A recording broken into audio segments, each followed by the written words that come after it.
الدنيا ضيقة وبيها ما اشوف المجال، وزاحمتني الما تعرف حروفها، وشبكت وصارت مثل يوم النزال، وما لقيت ابجر يطر صفوفها، وجادلتني الما تميز بالجدال،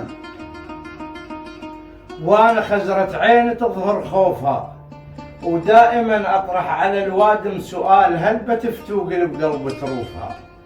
ما حد يقول لك يا المتيه تعال، هاي مش دروبها وعوفها، الناس تحفن بالحرام وبالحلال، وين ما تلقى الرذيلة بطوفها. كاظم الساهر يصفقوا له وبلال، حطوا الصخرة على صدره نشوفها، وشف بنين الموسى تبوس الرجال، وبنت الحسين الحبل بجفوفها. كرهوا مبوشية شي تخفي الجمال، وحبوا مزلوف من نزلوفها، والمضايف قلبت ذيك الدلال، وبدلتها براوتر لضيوفها. انا جاهل مدري الوادم جهال، ضعنا بين المعرفة ومعروفها، ضعنا بين المعرفة ومعروفها.